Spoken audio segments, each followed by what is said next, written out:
Bonjour à tous et bienvenue dans ce nouvel épisode du Micro Libre spécial draft. Et pour ce dernier épisode, on va parler vraiment des linebackers. C'est le seul poste qu'on n'a encore pas fait. Et qui de mieux que Ryan Scoot pour être avec nous de la team The Trick pour parler des linebackers. Bonsoir Ryan, bonjour Ryan, comment tu vas? Bonsoir Joe, bonsoir tout le monde, bonjour tout le monde pour ceux qui vont regarder les épisodes en journée. Écoute, ça va. Bon, c'est bien. On approche du but chaque jour on se rapproche de la draft. Donc, allez, pour ceux qui l'ont pas vu ou qui l'ont encore pas, qu'on n'a pas l'info, ça y est, The Trick Play a publié enfin qu'ils étaient officiellement les 3 jours sur leur chaîne Twitch pour les 3 jours de la draft en live. Donc voilà, ça y est, c'est officiel. On avait déjà parlé des épisodes avant, mais là ce coup-ci c'est vraiment officiel et on se rapproche de la draft chaque jour et ça va être un moment comme toujours très attendu pour tout le monde et on va se régaler. Tout de suite, le petit moment promo. Donc Ryan, vous pouvez le suivre sur Twitter, sur son compte Ryan Scoot. Vous pouvez suivre aussi la team The Trick Play sur Twitter, les spécialistes du college football en France. Et ensuite, vous pouvez suivre toutes les fiches draft de Ryan Scoot et Scoot Valentin sur Twitter. Je vous donne absolument leur Twitter, leur compte. Comme ça, vous pouvez les discuter avec eux ou aller voir toutes leurs fiches draft qu'ils écrivent chaque jour et qu'ils publient chaque jour sur le site The Trick Play. Donc n'hésitez pas et ça leur donnera toujours un petit peu plus de force. Donc ça fait toujours plaisir. Et n'hésitez pas à leur mettre un petit mot et puis à retweeter leur fiche draft, c'est toujours un plaisir. Allez, la petite intro est terminée. Maintenant, on se lance. On va tout de suite. On part du côté des linebackers. Je coupe le petit jingle. Toc, c'est tout bon. On est parti et on y va tout de suite avec un joueur de Clemson. Quoi de mieux que de commencer par Clemson pour ses linebackers. Et on va parler de Jeremiah Trotter, quel joueur. Et encore, on n'a pas tout dit dessus, mais voilà. Là, vraiment, vous rentrez tout de suite sur du sérieux parce que Jeremiah Trotter, moi qui le connais très, très bien, j'adore ce joueur. On sort toujours des bons linebackers à Clemson. Et puis Ryan va nous en parler concrètement. Vas-y, parle-nous de Jeremiah Trotter, ce que t'aimes chez lui et ce que t'aimes pas non plus, hein, parce qu'on est là pour ça aussi. N'hésite pas, Ryan, on t'écoute. Écoute, qu'est-ce que j'aime chez Jeremiah? Il y a beaucoup de choses. Il y a beaucoup de choses que j'aime. Déjà, soyons clairs, hein, aussi bien toi que moi. Je pense que Trotter est clairement le numéro 1 de la QV, chez moi en tout cas. Je sais que pour d'autres, il y a un nom qu'on verra un petit peu plus tard. Mais pourquoi chez moi Trotter est le numéro 1? Tout simplement parce que c'est potentiellement le joueur le plus complet de cette QV pour le poste de Mike linebacker, donc de middle linebacker, vraiment le numéro 1, le linebacker numéro 1 que vous allez mettre sur votre feuille de match.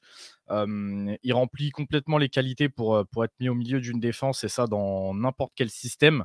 Ça aussi, ça a été important. Il est très jeune. Je crois que là, il a 21 ans et je ne sais plus s'il avait 20 et qu'il va sur ses 21 ou s'il a 21 et qu'il va sur ses 22, je ne sais plus exactement, mais en tout cas, il est très jeune.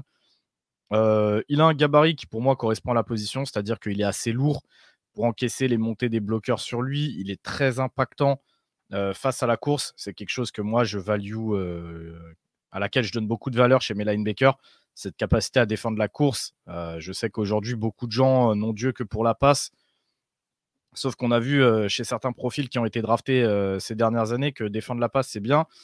Mais quand tu te retrouves face à une équipe en play-off, quand il commence à faire froid, qui décide de te courir sur la gueule tout simplement, on a vu ces équipes-là commencer à galérer un petit peu. Donc, faut pas oublier que voilà, pour moi, linebacker, ça reste une position où, avant toute autre chose, il faut être capable de défendre la course, il faut être capable de faire preuve d'une jolie lecture de jeu, de ne pas se laisser avoir sur des feintes. Et ensuite vient effectivement cet athlétisme et cette capacité à défendre la passe. Deux choses qu'en plus de ça, Jeremiah est capable de faire très, très bien pour le coup. Donc, comme je te dis, en fait, il coche les cases. Bon gabarit, grosse présence face à la course, capable de défendre la passe. Il est jeune. selon moi, le plafond n'est pas encore atteint parce qu'il montre des axes de progression qui sont vraiment visibles, aussi bien sur le jeu de course que sur la couverture. Il a montré qu'il était perfectible et qu'il pouvait encore s'améliorer. Je pense que sur sa lecture, qui est déjà très bonne, il peut également s'améliorer. Une chose que j'ai bien aimé avec Jeremiah, c'est que vu qu'il est assez lourd et qu'en plus il est voilà, pas extrêmement grand, il est assez menaçant sur blitz. C'est-à-dire qu'une fois qu'il est lancé, si tu lui laisses 3-4 yards pour se lancer, le fait qu'il arrive bas et qu'en plus ce soit un bon bébé, il peut parfois mettre les O-line vraiment en difficulté. Et dernière chose, comme je te dis, chez moi, je donne beaucoup de valeur à la position de linebacker sur le fait d'être un leader parce que c'est souvent les mecs qui vont au front, tu vois. Et pour le coup, je pense que toi, tu en parleras mieux que moi là-dessus, mais Jeremiah, il l'a montré à Clemson, qui faisait partie vraiment de cette leader, de ces leaders de ton équipe, tu vois, sur une année qui était justement un petit peu plus compliquée pour Clemson. Il faisait partie des rares joueurs à sortir un petit peu du lot et à pas hésiter à se mettre sur le devant de la scène pour justement prendre un petit peu les shots que les médias pouvaient envoyer ou que les fans pouvaient envoyer. Donc moi, ouais, vraiment, Jeremiah Trotter, c'est clairement mon numéro 1. Malheureusement, là, ces derniers temps, il est en train de perdre un petit peu de valeur parce qu'il n'a pas fait... il fait pas un très bon process pré-draft. Je sais plus si c'était au combine ou quoi, où il n'a pas couru un 40 yards, ou alors il l'a couru et que les chronos n'étaient pas fous. On a vu quelques images sortir là de sa compilation de drill, pour qui remplissent le RAS, le Relative Athletic Score, où il avait vraiment pas un bon score et donc forcément les gens ont tendance à se ficher un petit peu, tu vois, des joueurs qui font pas des grosses performances sur ces drills. Maintenant, voilà, encore une fois, on vous le dit assez souvent, il y a justement toutes ces prestations au combine et ensuite il y a le terrain. Et si vous voulez voir le joueur qui est Jeremiah Trotter, c'est les tapes qu'il faut regarder et c'est là où c'est ce qui nous intéresse en fait. Donc moi, pour le coup, je dévie pas de ma position et s'il y a bien un mec que je dois prendre au poste de linebacker, c'est Jeremiah. C'est Jeremiah. Ok, c'est complet. Donc, il aura 22 ans en décembre. Voilà, il est de décembre 2002, exactement. Voilà, donc il a 21 ans. T'avais tout juste. Non, mais voilà, Jeremiah Trotter, donc fils d'eux, hein, pour ceux qui ont connu le papa, pour les plus anciens. Moi, voilà, il a tout. Et puis, il a fondé un duo à Clemson cette année avec Barrett Carter qui était incroyable. Les deux ont vraiment sorti une très belle saison. Les deux auraient pu se présenter. Il y en a un qui revient à Clemson là, cette saison, sur les deux. Mais voilà, c'était un duo complémentaire. Ils ont réussi à faire une grosse saison tous les deux. Et franchement, moi, je dis bravo à l'équipe de Clemson pour pouvoir l'avoir mis en avant aussi et d'avoir pu lui permettre de faire une belle saison parce que c'est aussi changement de coaching staff, coordinateur défensif et tout ça. Donc, il a quand même fallu mettre des choses en place et des choses qui se mettent en route. Et c'était pas toujours simple. Mais il a réussi à chaque fois sortir son épingle du jeu et d'être meilleur, quoi. D'être meilleur. Donc, non, mais et toi, Ryan, tu vois par exemple, le poste de linebacker, on sait que ce ne sera pas au premier tour la plupart du temps. Donc, c'est très rare, tu vois, à part des très très gros joueurs, et même ça, généralement, ils sortent dans la seconde moitié du premier tour. Je pense pas voir Trotter sortir au premier tour vu les postes un petit peu stars sur lesquels il risque d'y avoir un petit peu des rushs, tu vois, au premier tour. Je pense à quarterback, je pense à receveur, je pense à offensive tackle.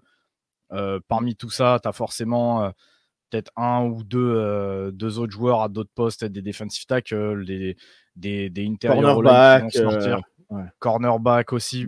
C'est les edge comme on le disait sur les derniers épisodes avec toi. Tu as vraiment ce top 4 qui est vraiment très qualitatif. Ensuite, tu as une chute de talent. Donc, s'il y a un edge qui commence à être pris, c'est possible qu'il y ait aussi un rush, tu vois, qui se mette sur les edge. Donc, je vois pas trop la place de Trotter à part en très fin de premier tour. Et même là, comme je te dis, en fait, il y a toujours le délire de se dire est-ce qu'une équipe va pas flasher sur un joueur beaucoup plus athlétique ou avec un pedigree un peu plus intéressant. Par exemple, Junior Colson de Michigan, tu vois, qui sort d'une saison en étant champion, qui est un gros athlète, qui est jeune également. Je sais pas. Honnêtement, je te le dis, je sais pas du tout.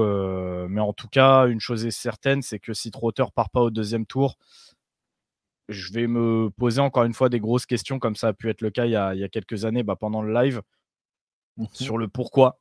Pourquoi il part pas. Et j'ose espérer que mon équipe, donc pour ceux qui ne le savent pas, je supporte Washington. J'ose espérer que malgré les additions à la free agency, j'ose espérer qu'ils foncent sur Trotter pour justement lui permettre d'apprendre un an ou deux derrière un mec comme Bobby Wagner. Ça, je pense que ça peut être un très bon début de carrière pour un jeune joueur. Tout à fait, tout à fait. En plus, bon, bah voilà, il y a son papa qui a joué en NFL, voilà, il sait comment, même si la NFL évolue, voilà, ça peut toujours aider aussi d'avoir des bons conseils du papa qui a fait une belle carrière en NFL, donc ça aide aussi, quoi, ça aide aussi. Donc voilà, moi, voilà, je l'ai annoncé l'autre jour sur le podcast à Kansas City, l'autre jour on en parlait. Ah, je dis, voilà, je pense top 15 du deuxième tour, je pense que voilà, ça serait bien pour lui. Après, comme on dit, on peut jamais savoir sur ces postes-là, ça peut chuter et on verra bien. Mais voilà, on était complet sur Jeremiah Trotter de Clemson. Donc voilà, vous ferez votre avis et n'hésitez pas à venir nous poser la question si Il y a, vous avez besoin de plus. il y a un truc, tu vois, que j'aimerais rajouter aussi sur Trotter et que pour l'instant, j'ai pas, il me semble pas avoir vu chez d'autres joueurs, c'est ce côté un petit peu psychologique sur le fait que quand ils viennent au plaquage, ils fassent mal.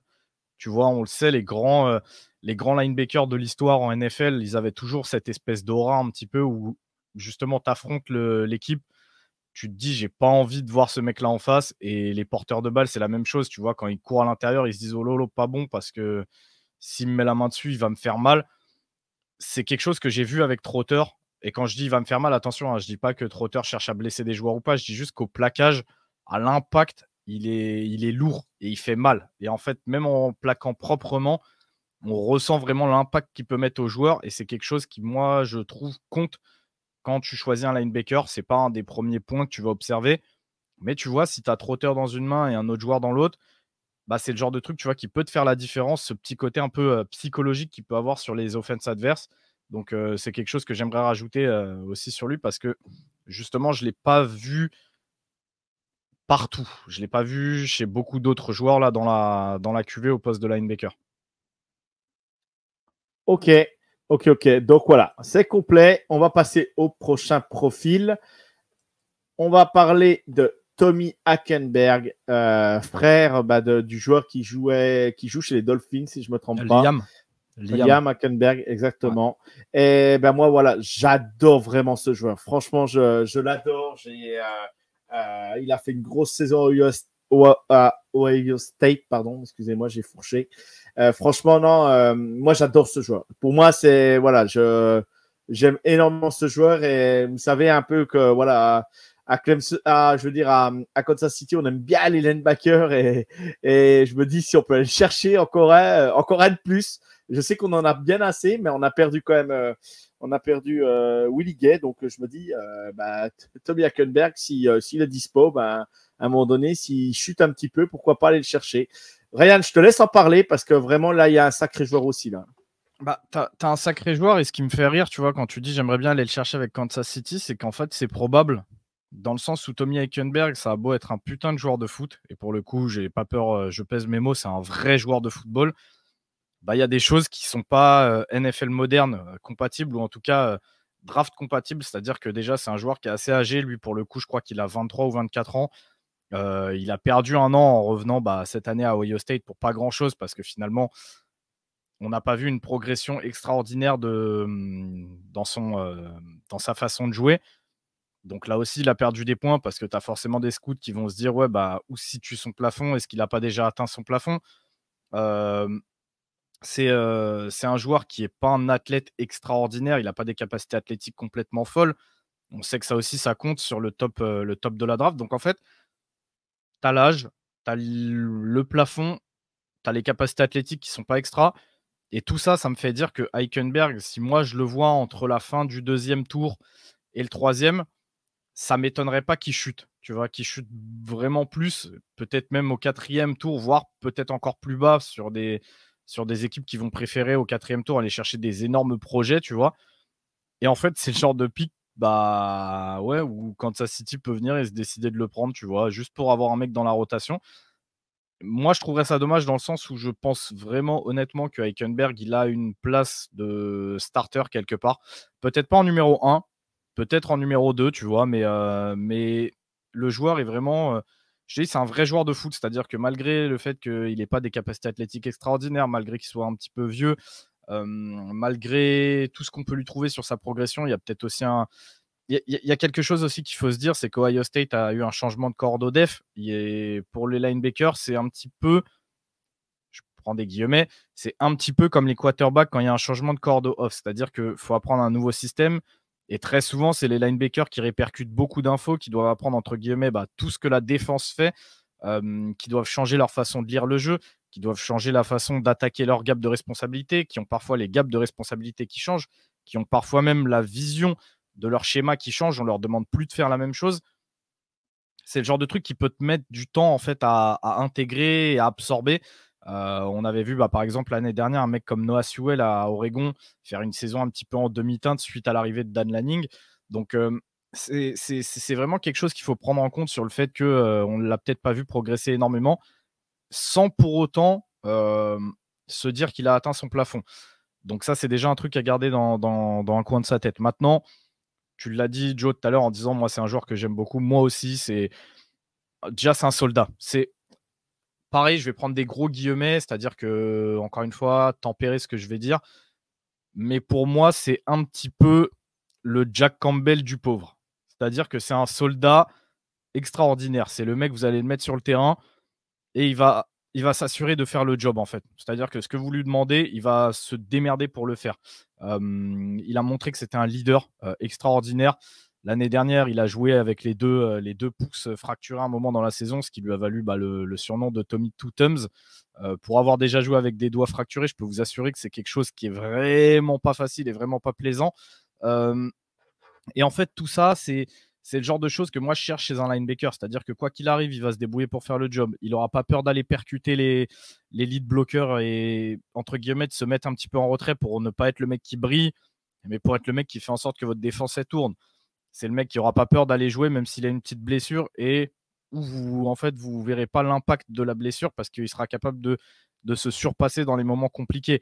C'est vraiment un mec qui va mettre l'équipe en avant et pas forcément sa personne. Tout ça, c'est des choses que moi, je value énormément. Je donne beaucoup de valeur à ce genre de choses sur des postes comme le poste de linebacker ou le poste de O-line ou le poste de defensive tackle. Ces mecs-là qui sont durs au mal, ces mecs-là qui sont soldats, qui vont s'assurer de faire le job.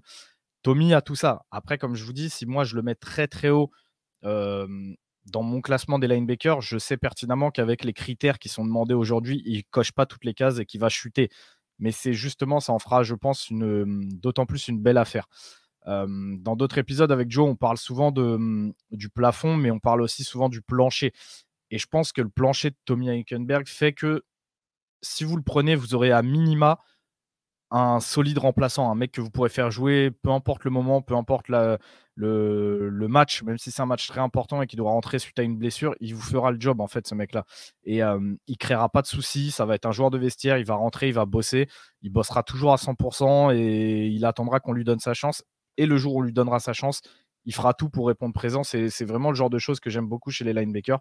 Et du coup, comme je vous dis, Tommy, c'était un joueur que j'avais vraiment comme sleeper l'année dernière parce qu'il était un petit peu plus jeune.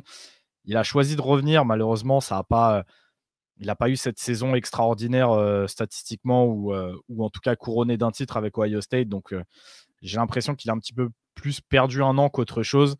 Mais en tout cas, ça reste selon moi un joueur très solide et que j'aime beaucoup. Ok. Non, mais c'est complet.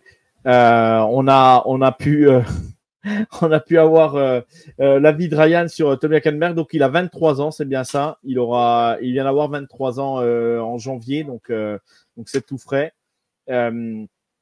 Voilà, donc Tommy, voilà, moi j'aime bien les jeux. En fait, ce que j'aime bien chez les linebackers, c'est eux qui comment je pourrais dire, je dis pas qu'ils se sacrifient, mais des fois quand les défenseurs devant eux, la D-line prend l'eau et ben c'est eux qui donnent un peu leur corps à la science pour pouvoir aller faire le plaquage, aller se mettre dans tous les sens pour pouvoir plaquer les mecs, arrêter les mecs sur running back, sur des jeux de course et tout ça. Et moi, j'adore ce poste-là parce que ça est, voilà, c'est comme tu dis, Ryan, c'est des mecs qui rechignent pas et qui vont au charbon, quoi. Tout simplement, ils y vont, et ils n'arrêtent pas, quoi. Et c'est une force aussi. Et moi, j'aime bien Tommy parce que c'est un très, très bon plaqueur. Alors après, tu me dis si je dis une bêtise. Pour moi, j'aime bien parce que c'est un très bon plaqueur, quoi. C'est un très bon plaqueur. Ouais, c'est un très bon plaqueur. Tu vois, un des trucs que j'avais noté dans son scouting, donc l'année dernière, quand justement je l'avais scouté en pensant qu'il se présenterait à la draft, c'est que justement c'est un très bon plaqueur, mais je le trouvais pas justement assez game changer pour en faire plus qu'un choix de fin de deuxième tour, tu vois. Et c'est un petit peu encore le cas cette année. C'est que malheureusement, il a pas cette espèce de.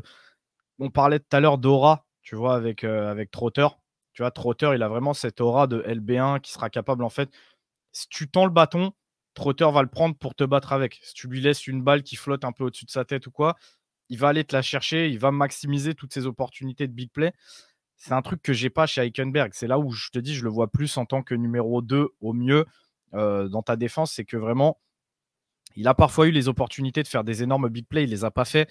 Et je lui trouve pas encore cette capacité d'être capable de te changer le cours d'un match, en fait. Donc c'est vraiment linebacker très solide, solide titulaire. Au pire des cas, vous aurez un remplaçant là encore très solide, mais il a pas encore, je dis bien encore parce que j'ose espérer qu'il progressera, mais je trouve qu'il a pas encore cette aura vraiment de linebacker numéro 1 et c'est ce que je lui reproche un petit peu. Ok, bon, on était complet sur Tommy. Voilà, vous savez, c'est un joueur d'Ohio State, bien coaché en NFL. Il peut encore passer un cap et puis après, voilà, on verra ce que ça deviendra, de quoi il viendra. Et ouais, c'est pas français ce que je dis, désolé, mais on va passer au joueur suivant du coup. On y va et là on va passer à Edgerrin Cooper de Texas A&M. Donc là, pareil, c'est un linebacker qui est plutôt attendu sur cette draft. Voilà, c'est même chez beaucoup de monde, je crois que c'est le numéro 1 sur leur board. Voilà, donc Ryan, je vais te laisser en parler. Toi, tu l'as mis numéro 3 sur notre présentation, donc je te laisse en dire plus. Ouais, et du coup, encore une fois, tu vois, on parlait, pour Eichenberg des cases qu'il ne cochait pas pour la NFL moderne et Jaren Cooper, c'est un petit peu l'inverse, c'est-à-dire qu'on a un joueur qui évolue en sec, donc toujours ça à la cote. Il est jeune, il est athlétique, il a un joli gabarit, il a été productif, donc en fait, tu vois, toutes les cases, elles, pour le coup, Edgerrin, il les coche, tu vois, une par une et justement, je crois que son scouting sera à apparaître, semaine prochaine. Et j'en parle, je crois que dans une des lignes, je le dis, faites attention à ce qu'au combine, il ne vous éblouisse pas trop parce que vous risquerez d'être déçu. C'est un petit peu ça avec Edgerrin. Edgerrin, moi, c'est un joueur que j'aime énormément. J'ai regardé ses tapes, je suis complètement fan déjà depuis un moment. Maintenant, attention, je le considère quand même comme un projet. C'est pas le genre de mec qui sera capable d'aller sur le terrain day one et de performer autant que vous l'aimeriez. Il va avoir besoin d'un petit développement. C'est Il a des capacités vraiment très bonnes à couvrir, sur de la zone. Il est extrêmement volontaire sur de la course, donc là, pour le coup, on retrouve un petit peu ce côté très complet. Mais il est encore raw, il manque d'un petit coup de polish, tu vois? C'est un joueur qui est encore brut dans beaucoup d'aspects de son jeu, notamment, même ses prises de couverture où pourtant c'est un de ses points forts. Il peut encore progresser, parfois il fait preuve d'un petit peu de naïveté, mais un des points que j'ai vraiment noté et que j'aime beaucoup chez Djerin, c'est que sur ses lectures de jeu, il a réussi à intégrer le fait que s'il est perdu, et c'est quelque chose que j'aime beaucoup parce que souvent les joueurs ont tendance à se surévaluer, à surévaluer leur talent. Et Djerin, lui, il sait qu'il a il a un petit souci de lecture, qu'il n'est pas au top. Donc dès qu'il a un doute, dès qu'il est pas sûr, dès qu'il sent un petit peu le jeu feinté, genre une play action, une RPO, tu vois? Dès qu'il est pas sûr, qu'il est sur une petite un petit dixième de seconde de se dire: «Oh putain, je sais pas», il choisit d'être bête et discipliné. C'est-à-dire que sur cette dixième de seconde où un joueur, va se surévaluer, va se dire: «Oh vas-y, je vais aller faire ci parce que de toute façon mes capacités athlétiques ou mon talent vont me permettre de faire le jeu». Et Jaren, lui, fait tout l'inverse. Il se dit, écoute, je sais pas ce qui se passe, donc je vais faire ce que je suis censé faire. Et donc, il devient bête et discipliné.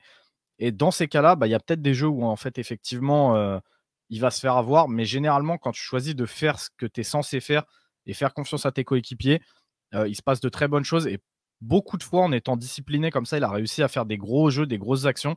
Et c'est vraiment un truc que j'aime beaucoup avec Jaren Cooper. Le truc que j'aime un petit peu moins, c'est que je ne sais pas encore dans quel système ou tout du moins à quelle position il serait utilisé. Là, moi, pour l'instant, je le vois en tant que deuxième inside linebacker, donc en tant que buck linebacker sur des systèmes nickel. Sur une 43 un petit peu plus classique, je pense qu'il glisserait en tant qu'outside linebacker. Au niveau un petit peu du style de joueur, j'ai pas grand chose à te donner. En plus, tu sais que j'aime pas forcément ça, les comparaisons.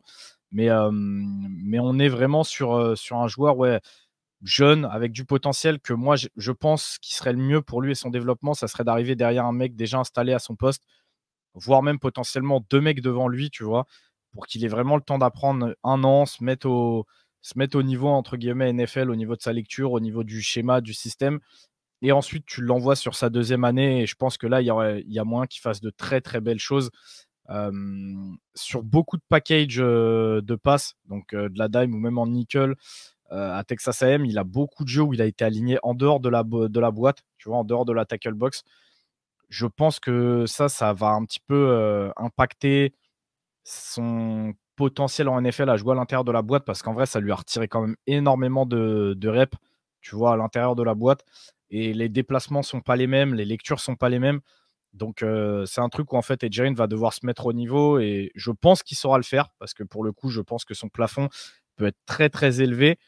Mais comme je vous dis, attention à pas trop en attendre de lui. Il garde cette petite étiquette en fait de projet sur lui, de projet à qui il va falloir donner un petit peu de temps. Et comme je t'ai dit, je pense qu'à court terme, c'est-à-dire qu'il pourrait, je pense, commencer à prendre des reps d'ici la fin de saison, mais il va quand même avoir besoin d'avoir ce petit temps d'adaptation avant de vraiment briller.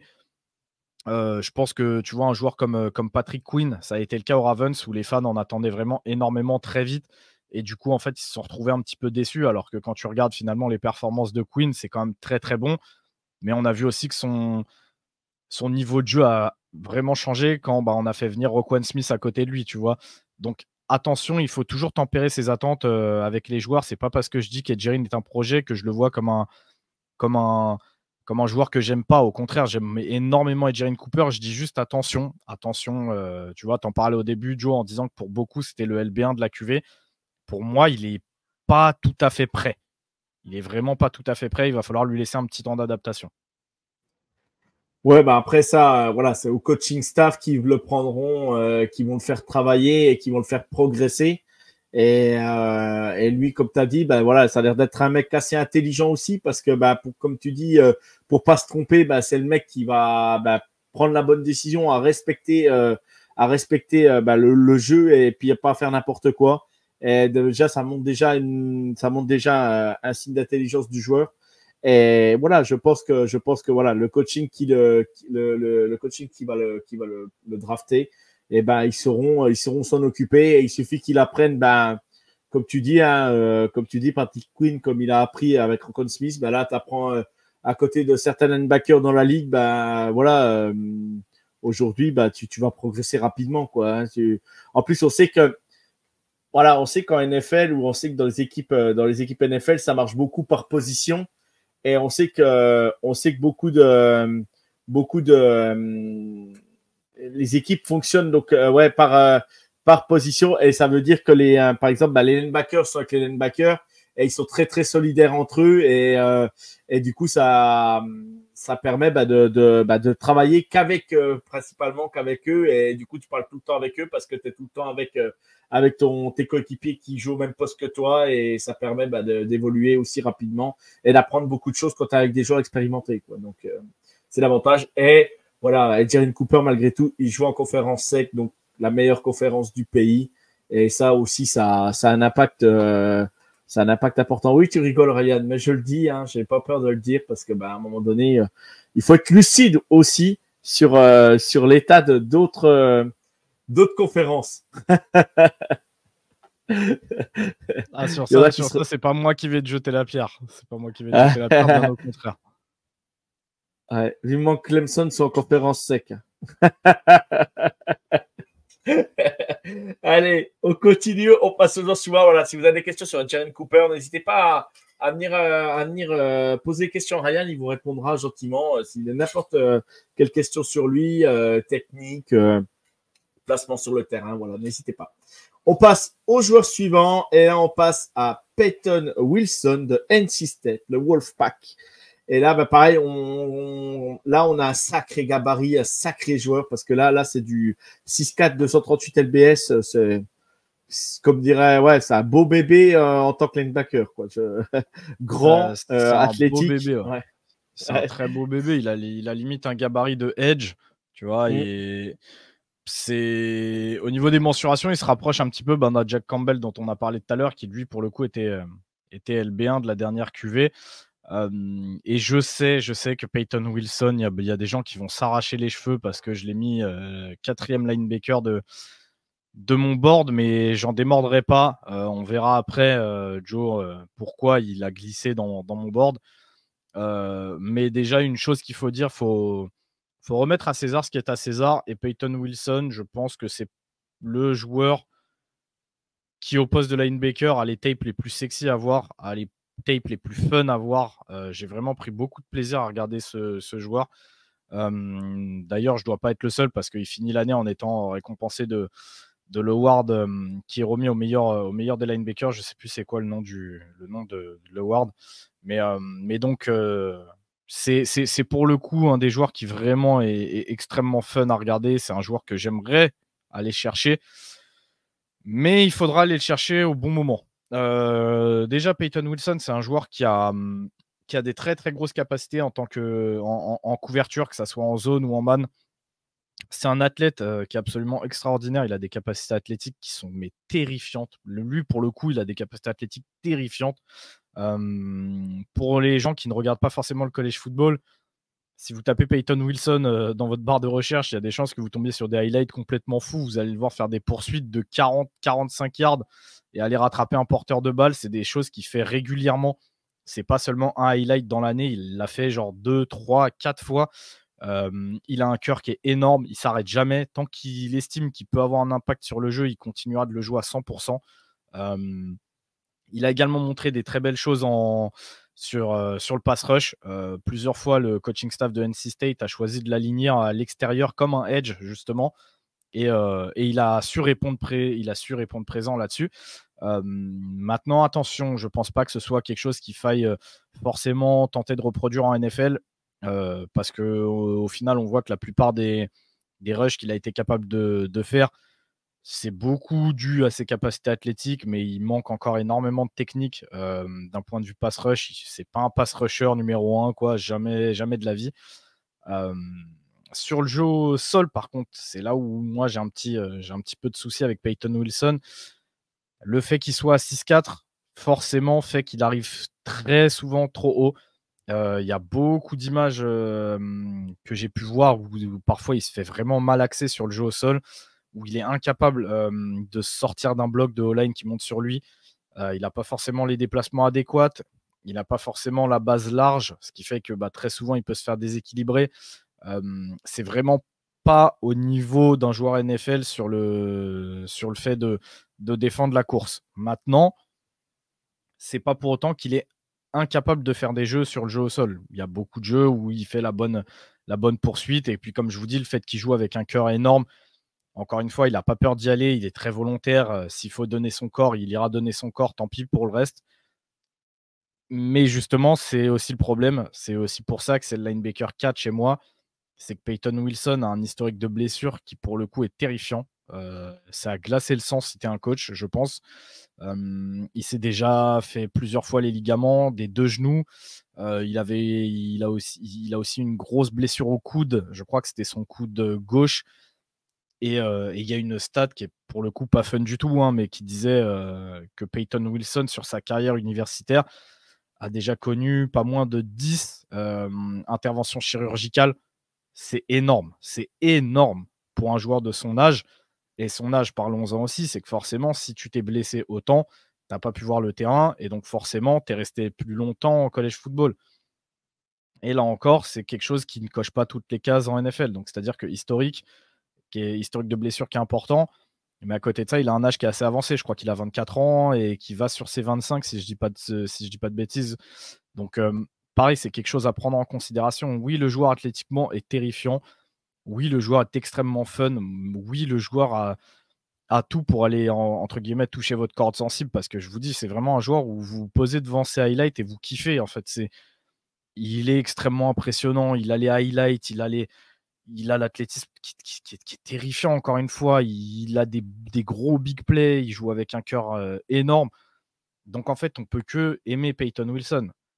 Mais ce qu'il faut vous dire, c'est aussi que la NFL, ça reste un business. Il y a des mecs qui jouent leur job tout simplement sur la draft.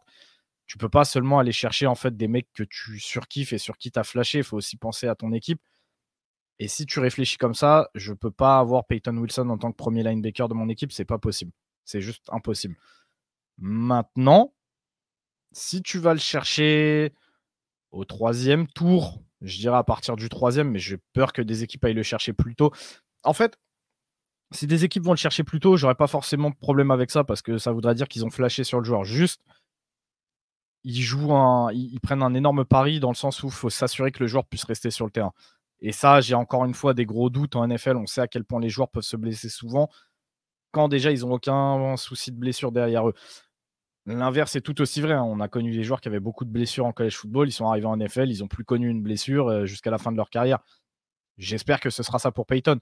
Mais plus tu vas chercher le joueur tôt, plus tu prends des risques parce que plus en fait il faut que le mec performe rapidement et que toi tu ne te plantes pas en ayant sélectionné un bust. Donc moi je pense qu'aujourd'hui aller chercher un mec comme Peyton Wilson autour du 3e tour, moi personnellement je l'ai même glissé un petit peu plus bas dans le 4e, en début de 4e, mais donc ça ne m'étonnerait pas qu'il monte un peu plus. Pour moi, c'est une value qui est acceptable. Aller le chercher au-dessus du 3e tour, tu commences à prendre quand même des gros risques et j'espère que tu as des mecs déjà au poste qui sont capables de tenir le job au cas où, tu vois? Parce que il y a rien qui nous dit qu'en fait, Peyton pourrait pas s'exploser le genou dès sa première année et franchement, je lui souhaite pas, hein, mais on en a vu d'autres. Tu vois, l'année dernière, un mec comme DeMarvion Overshown que j'adorais, bah, le mec, il est même pas sorti de la pré-saison, il a été out toute l'année pour Dallas et aujourd'hui, bah, il a 24 ans. Si ça te fait ça avec Peyton Wilson, en fait, tu te retrouves avec un joueur de 25 ans qui doit encore revenir de blessure et qui ne t'a rien montré sur le terrain.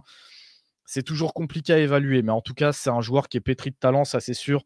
Et je pense qu'il pourrait faire des progrès sur le jeu au sol. Je pense qu'il pourrait s'améliorer. Mais voilà, il y a quand même aussi cette interrogation de est-ce qu'il sera capable de faire le job dans la boîte face à des équipes et des joueurs de niveau NFL. Ok. Pour rajouter un petit peu sur son âge, il aura officiellement 24 ans le 21 avril. Voilà, donc dans peu de temps, juste avant la draft. Ouais, voilà. Juste avant la draft. Bon anniversaire. Non, mais voilà, après, je rejoins par rapport à ce que tu dis. De toute façon, voilà, vu la taille du joueur, c'est un peu compréhensible qu'on le retrouve un peu haut tu le répètes souvent, les joueurs jouent trop haut, les joueurs dans tes scootings, tu le rappelles souvent aussi dans tes fiches draft. Mais là, quand tu as des gabarits comme ça, puis que des mecs, des running backs arrivent lancés sur lui assez bas et tout, le mec, il joue un peu trop haut. Par rapport à un gabarit comme ça, de toute façon, ça s'explique aussi rapidement. L'historique de blessure, là-dessus, on va pas se mentir, c'est un peu effrayant. Mais voilà, vous avez un joueur solide, vous avez un joueur qui saura faire le travail. Et franchement, à NC State, il était plutôt bon cette saison. Moi, j'ai bien aimé le voir contre nous. Il a fait des gros matchs. Il a fait un gros match contre Clemson. C'est un très bon joueur. En sachant que Clemson ont perdu contre cette année. Hein, donc voilà. On va passer au prochain. Je pense qu'on était complet sur Peyton Wilson. Donc voilà, Ryan vous a dit à peu près le tour qu'il voyait. Donc un peu plus haut, même il risque de partir un peu avant. Mais voilà, vous avez exactement ce que Ryan vous a bien détaillé, qui était Peyton Wilson.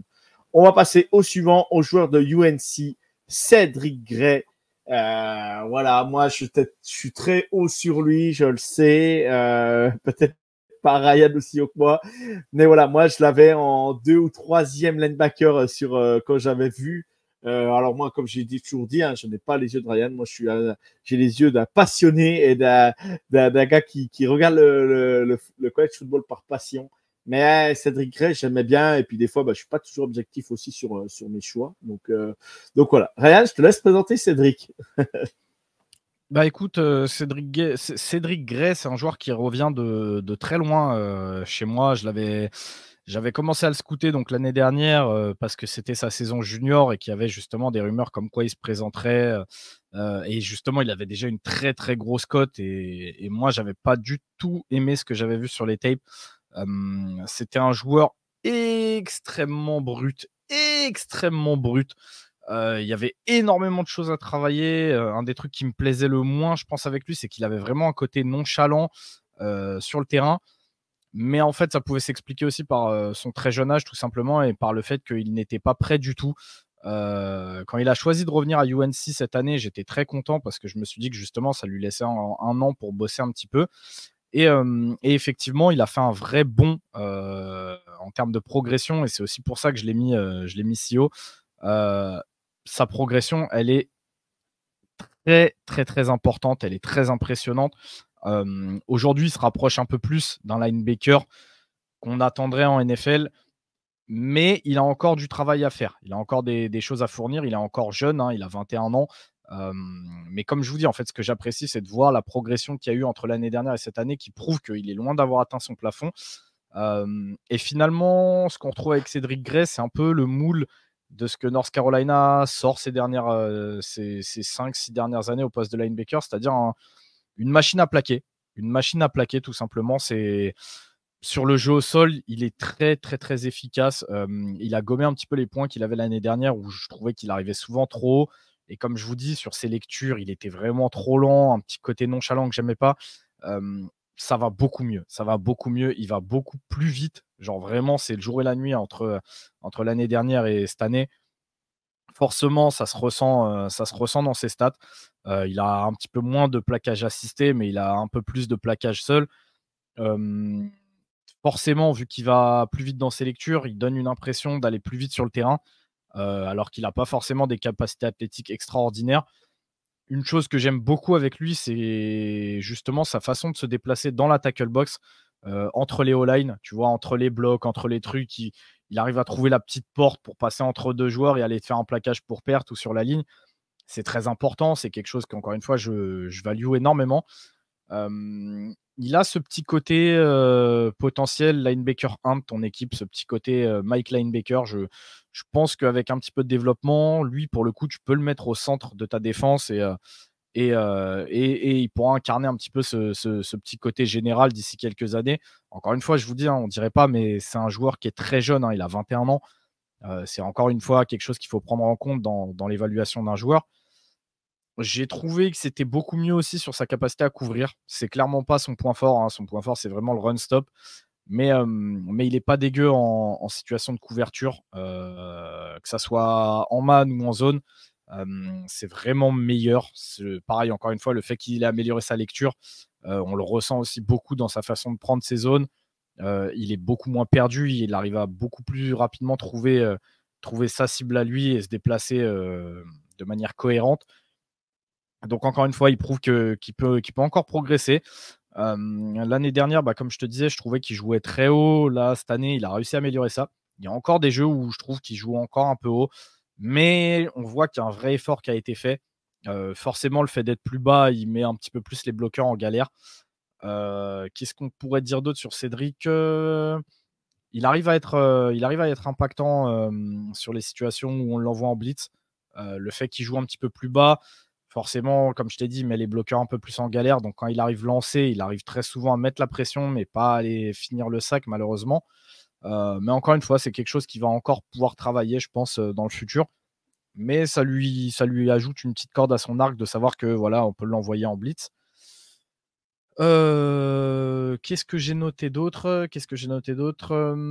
Bah, après, j'ai noté des trucs un petit peu plus détaillés que vous pourrez retrouver dans son scouting. Pareil, je pense avoir le temps de faire un article sur Cédric Gray. Mais ouais, en tout cas, dites-vous que sur le scouting de l'année dernière, j'avais Cédric entre le 6 et le 7e tour.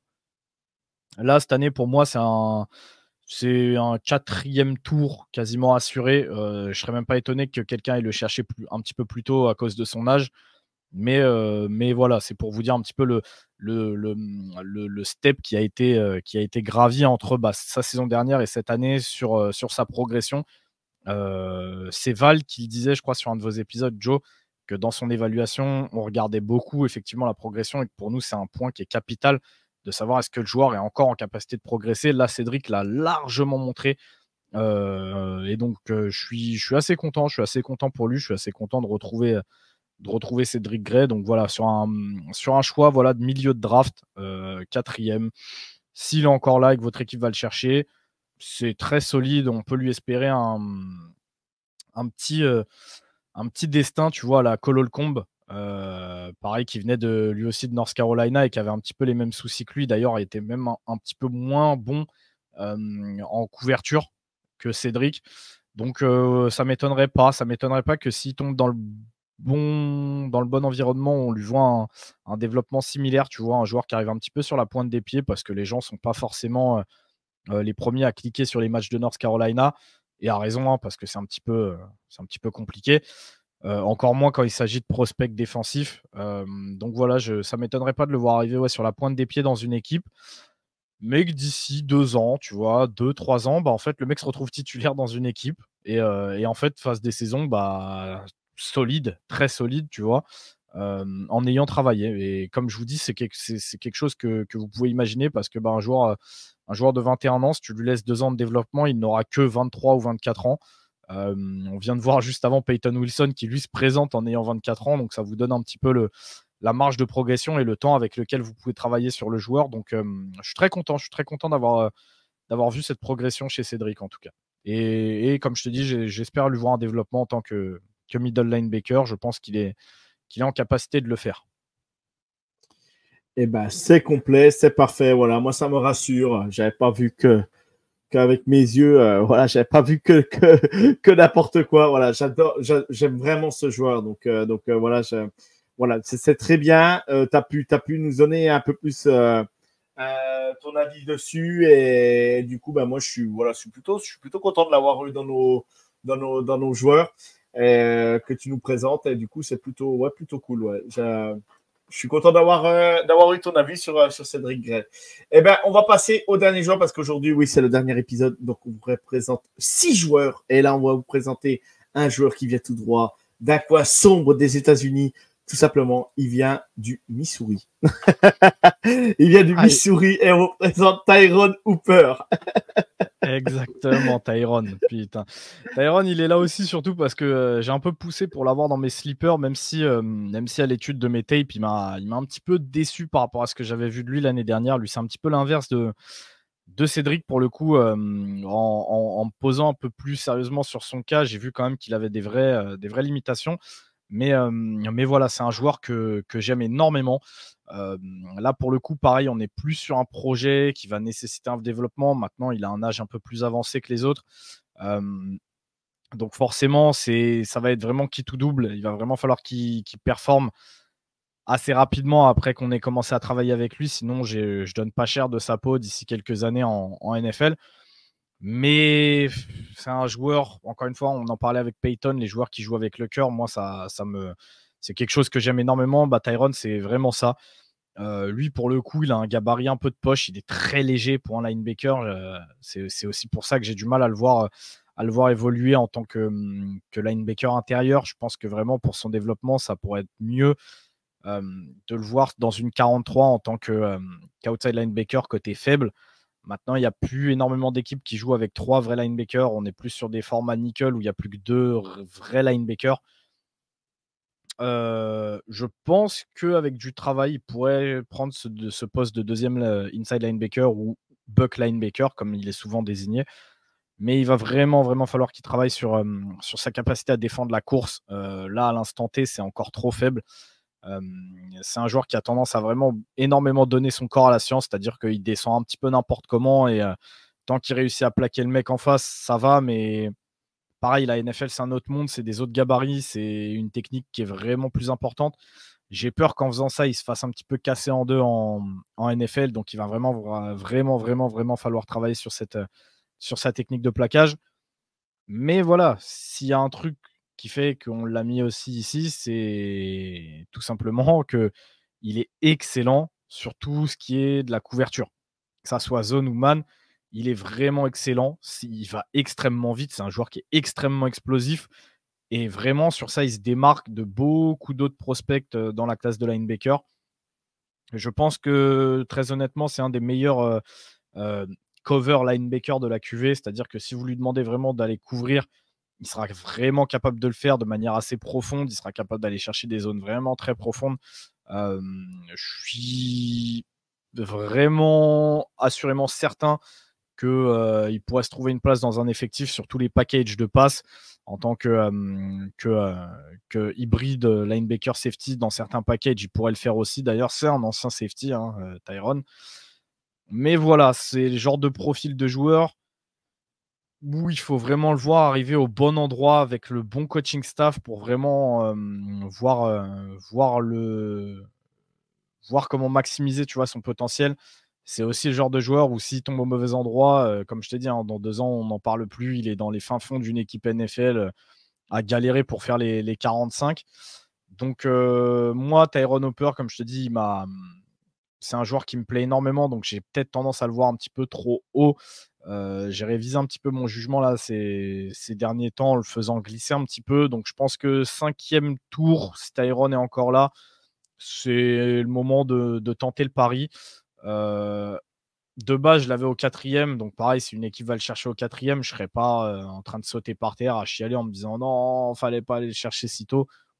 Je peux le comprendre, mais en tout cas, ouais, je suis vraiment sur un choix du 3e jour avec Tyron.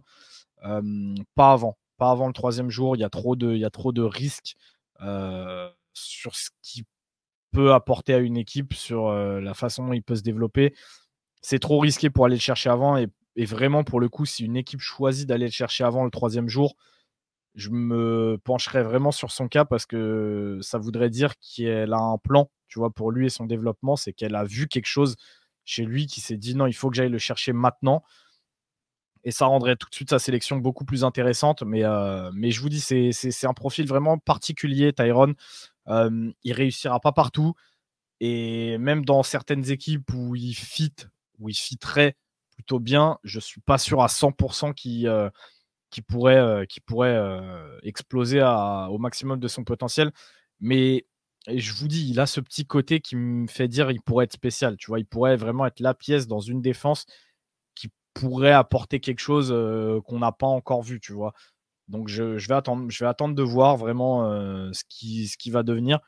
Mais là, pour le coup, il a vraiment ce petit profil de boom or bust. C'est pour ça que je voulais le mettre dans les potentiels sleepers du jour aux côtés de Cédric. Ok, parfait. Moi, tu vois, j'ai fait une petite mock pour Kansas City aujourd'hui. J'ai drafté au 7e tour. Donc c'est parfait. C'est un style. Voilà, c'est bon. En plus, il reste dans le Missouri. C'est parfait. C'est un style s'il réussit, tu vois. S'il réussit, ça serait un style. Mais tu vois, c'est pas complètement con dans le sens où, tu vois, dans le style, il pourrait ressembler à un mec comme Willie Gay, tu vois, en linebacker extrêmement athlétique. Mais tu vois, Willie Gay, on disait la même chose au moment où il s'est présenté. On disait, ouais, il est peut-être un petit peu léger, tout ça. Au final, on a vu que quand tu le mets à côté d'un mec un petit peu plus lourd, en la personne de Nick Bolton, finalement, la paire était vraiment, vraiment séduisante et était vraiment excitante sur le papier. Donc, c'est comme tout, tu vois. C'est pour ça que je te parle plus d'environnement que de joueur avec Tyron. Je pense que l'environnement va beaucoup jouer sur son développement. Ouais, non, mais bien sûr. Mais de toute façon, c'est tous les joueurs. On va pas se mentir aujourd'hui. L'environnement, l'équipe, la franchise, le système, les coachs. Est-ce que c'est des nouveaux coachs? Est-ce que c'est une équipe rodée qui a déjà des joueurs, qui joue déjà les playoffs depuis des années, tout ça. Donc voilà, ça dépend de beaucoup de choses. Si c'est une équipe en reconstruction complète, qui veulent le mettre linebacker numéro 1, voilà, ça marche, ça fonctionnera pas. Tu le dis clairement. Voilà, il faut quelqu'un à côté. Voilà. Il y a beaucoup de choses qui rentrent en compte. Et c'est vrai qu'il y a des profils draft aujourd'hui, des profils de joueurs qui ne correspondront pas à certaines franchises. C'est comme ça. Dans tout sport, et dans tout sport, ça existe. Dans tout sport co, il y a des joueurs qui ne correspondent pas à l'équipe où ils vont. Et ça, on le voit dans le soccer, on le voit en NBA, en MLB, on le voit dans tous les sports co, ça existe et voilà. Pourtant, tu peux être un super joueur et voilà, ça marche pas, c'est comme ça peut arriver, quoi, ça peut arriver. Et tout n'est pas acheté, bien au contraire, et on va le voir avec certains joueurs, on le voit bien à la Free Agency, il y a des joueurs qui se relancent et qui arrivent dans une nouvelle franchise, et comme par hasard, c'est plus du tout les mêmes joueurs, quoi, et ça dépend de beaucoup de choses des fois. Donc voilà. Donc je pense que Ryan, on a été complet sur cet épisode des linebackers. Je pense que ça a été très bien, enfin un bel épisode. J'espère. T'as encore été très bon, comme Scoot Valentin, comme Valentin. Franchement, les mecs, vous avez assuré. Encore merci à vous pour votre disponibilité, parce que franchement, le boulot que vous avez en ce moment et nous accorder ce temps-là et venir nous faire parler des joueurs qui se présentent à la draft, c'est toujours un plaisir. Donc Ryan, je vais te remercier une nouvelle fois. Je vais refaire la promo. Je vais refaire la promo. Voilà, vous pouvez suivre Ryan sur The Trick Play. N'hésitez pas à leur donner de la force, la team The Trick Play, les spécialistes du college football en France, je le répète, avec des émissions chaque semaine quand c'est la saison de college football, les previews, les fiches draft sur le site internet. Voilà, allez suivre Valentin, Scoot Valentin, Ryan Scoot sur Twitter ou X maintenant. Je dis toujours Twitter, vous m'excuserez, vous m'avez compris. Franchement, je vous remercie et j'espère que les épisodes draft vous auront plu. N'hésitez pas à venir nous voir, nous dire si un jour vous voulez parler d'autres choses sur le college football. N'hésitez pas à aller poser des questions sur The Trick Play. Vraiment, ils vous renseigneront. N'hésitez pas à aller poser des questions à Gus, l'historien du podcast, parce que si vous voulez apprendre de l'histoire du college football, Gus vous renseignera. Voilà, non, mais chaque personne chez The Trick Play a sa personnalité et un peu on va dire, sa spécialité, et c'est aussi tout ça qui fait le charme de votre équipe. Donc, je vous remercie. Je fais le petit jingle de départ. Ryan, sur ce, bonne soirée. Que Dieu vous garde, car moi, j'ai pas le temps. Ciao tout le monde. Ciao.